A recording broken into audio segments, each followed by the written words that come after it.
Hey y'all. Hey y'all. Hey, listen, it's Sunday. And I just want to jump on real quick because I was just thinking about something. Well, I've been thinking about a lot of things this weekend. But I've been really listening to these ideas about recapturing the rapture. I went to a show last night. I was working on a show today. We're getting ready for 3V. If you don't have your tickets, 3vwomen.com. But what I was really thinking about today was the discomfort that keeps people from growing. And then I was noticing my own discomfort in some situations. Today, I've had several moments where I wanted to send someone a message or say something to someone. And then when I hold myself back from doing that, I don't feel like myself. Right. And so, we used to have these talks every Sunday called Soulful Sunday. And if you're just joining us, a lot of things happened before this. And I guarantee a lot of things are going to happen after this. But I promise to be here with you now. Please be here with me now. So, the idea here is that when we hold ourselves back from being fully who we are, it makes us sick. And like it literally makes me sick. Like it makes me sick. It makes me nauseous. It makes my throat hurt. Like when I have something to say and I can't say it, I'm not a strategic communicator. I'm a surrendered communicator. A lot of people think I'm strategic in my career and the things that I do and the moves that I make, and I'm really not. I'm just so surrendered that I believe that if I am authentic in being who I am, then the gift that I have will show up, the honesty that I have will show up, and whatever the outcome of that will not be a consequence that will hurt me. It will be a consequential act that will move me forward, right?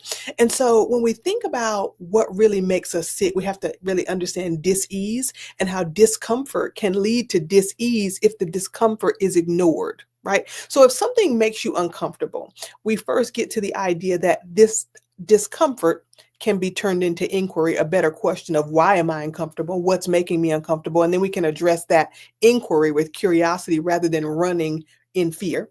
And then the idea that if we don't address it, then that discomfort becomes the thing that is our baseline. Right. So if we allow discomfort to become the thing that we ignore, then it becomes the thing that stays with us. Because ignoring doesn't mean it disappears. Ignoring means that it gets suppressed, right? So as we ignore something, it becomes deeper and deeper embedded into who we are. So if we ignore our fear, if we ignore our desire, if we ignore our gifts, if we ignore it, we start to push it down and dismantle its power. And that power could be good power that pushes us forward, power that allows us to be more bold in our choices and our words and our actions in the risk taking that makes us alive, right? So when we squelch our aliveness by not addressing our discomfort, then we also disconnect from the purpose of our lives.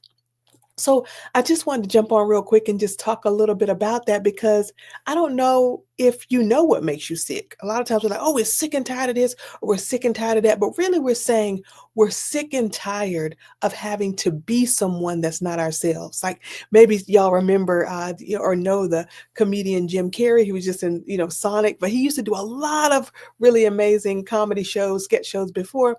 But he's evolved as a person so much that he talks about his battle with depression. And he says a lot that his battle with depression was about him needing deep rest from the characters he had been playing. So many of us are out here playing characters that we need deep rest from. When in actuality, if we could really unburden ourselves with what we think is prescribed for us, we might get to a deeper version of who we really are.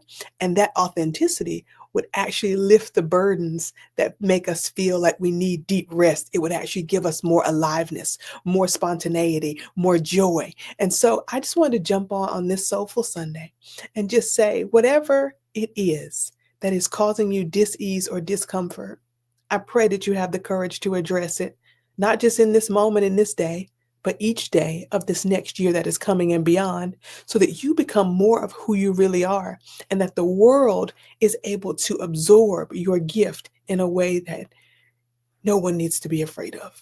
Yeah. So listen, happy Sunday. Be yourself, be you. And the data you get from being you is still good data. Just tells you how to refine the practice and the experiment that we call life. See you soon.